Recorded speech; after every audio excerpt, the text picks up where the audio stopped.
और अभी की बड़ी खबर आपको बता दें, आरजीकर अस्पताल में लेडी डॉक्टर से रेप और मर्डर केस में बहुत बड़ा खुलासा हुआ है। सूत्र हमें बता रहे हैं कि आरोपी संजय रॉय का डीएनए मैच हो गया है। डीएनए की अलग अलग प्रोफाइलिंग कराई गई थी। सीएफएसएल की टीम ने डीएनए की अलग अलग प्रोफाइलिंग कराई है। साथ ही अब तक की जांच में संजय रॉय ही मुख्य आरोपी है।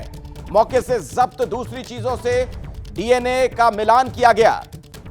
रेप और मर्डर केस में सीबीआई की जांच अब आखिरी दौर में है। संजय रॉय के खिलाफ सीबीआई के पास काफी सबूत हैं और अब सीबीआई के साइंटिफिक टेस्ट के बाद डिटेल रिपोर्ट मिलेगी। तो आरोपी संजय रॉय का डीएनए मैच हो गया है। अभी की सबसे बड़ी खबर आपको बता दें।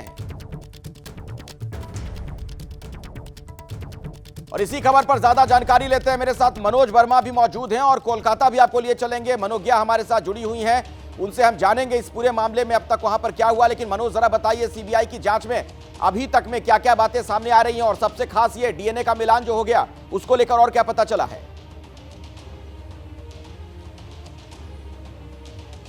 बिल्कुल, देखिए अखिलेश, आपको बताना चाहूंगा कि जो सूत्र हमारे बता रहे हैं कि जो डीएनए सैंपलिंग वहां पर की गई थी, यानी कि जो एग्जिबिट्स उठाए गए थे उनका जो मिलान है वो संजय राय के डीएनए से हो गया है। और सूत्र हमारे जो बता रहे हैं कि अब तक की जांच में यही सामने निकल करके आया है कि इस केस का जो मुख्य आरोपी है वो संजय राय ही है। क्योंकि जो पहले शक जताया जा रहा था कि इस मामले के अंदर कुछ और भी आरोपी हो सकते हैं, लेकिन जिस तरीके से सीबीआई ने साइंटिफिक इन्वेस्टिगेशन की, जो मौका वारदात से वहां से डीएनए सैंपल उठाए थे और उन सैंपल्स का जो मिलान है वो संजय राय के डीएनए के साथ ही हुआ है। यानी कि वहां पर किसी और का डीएनए मिलने के जो सबूत है वो सीबीआई को अभी तक फिलहाल नहीं मिले हैं। तो अभी तक की जो जांच है उसमें ये कहीं ना कहीं ये जरूर साफ हो रहा है कि इस मामले के अंदर सिर्फ संजय राय ही अभी तक आरोपी हैं। अभी तक जो फाइनल रिपोर्ट है वो नहीं आई है, क्योंकि जो डीएनए सैंपलिंग की रिपोर्ट आई है उसको एम्स के डॉक्टर्स के पास भेजा गया है। वो जो डॉक्टर्स का पैनल है वो फाइनल रिपोर्ट तैयार करेगा, उसके बाद वो सीबीआई को भेजी जाएगी। और जो जानकारी हमें मिल रही है कि बहुत जल्दी ही इस मामले में सीबीआई चार्जशीट फाइल कर सकती है। और जो डीएनए मैच हुआ एक बहुत बड़ा सबूत है सीबीआई के पास संजय राय के लिए। और अब तक इस मामले की सबूत है और ऐसे सबूतों से फिर गुनहगार का बच पाना नामुमकिन हो जाता है। आरजीकर अस्पताल में करप्शन के मामले में ईडी की भी एंट्री है। आज कोलकाता में 5 से 6 जगह पर ईडी की छापेमारी चल रही है। ईडी की टीम अस्पताल के पूर्व प्रिंसिपल संदीप घोष के घर भी पहुंची है।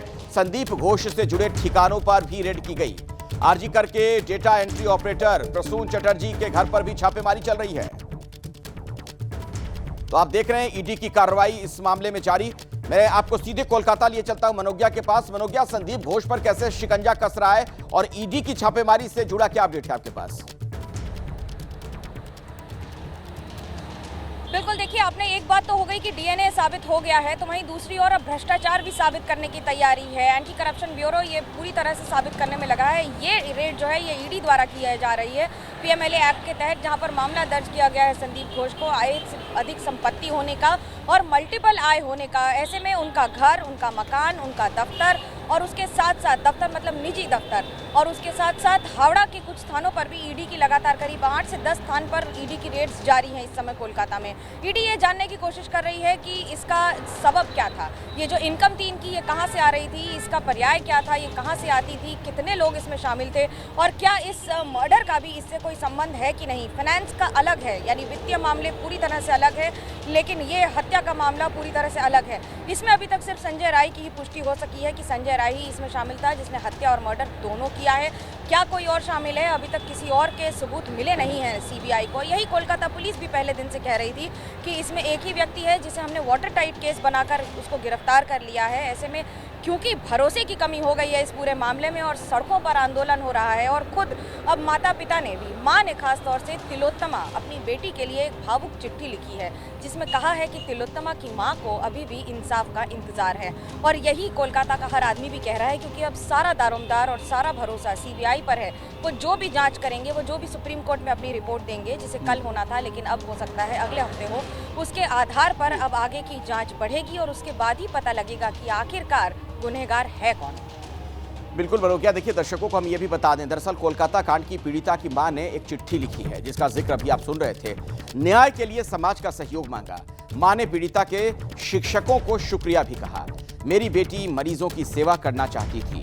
तो बहुत ही भावुक अंदाज में ये बातें लिखी गई हैं। कोलकाता कांड की पीड़िता की मां ने ये चिट्ठी लिखी है। शिक्षक दिवस के मौके पर शिक्षकों को शुक्रिया भी कहा उन्होंने। और अभी एक और बड़ी खबर आपको बता दें, एंटी रेप बिल को लेकर भी एक अपडेट है। पश्चिम बंगाल के राज्यपाल ने अपराजिता बिल को रोका, ममता सरकार से मांगी बिल की तकनीकी रिपोर्ट। राज्यपाल ने ममता सरकार को लगाई है फटकार, मुझे टेक्निकल रिपोर्ट क्यों नहीं दी गई, यह कहना गवर्नर का। तो बंगाल में एंटी रेप बिल को लेकर एक बड़ी खबर है। एक बार फिर से आपको बता दें, पश्चिम बंगाल के राज्यपाल ने अपराजिता बिल को रोक दिया है, ममता सरकार से मांगी है बिल की तकनीकी रिपोर्ट।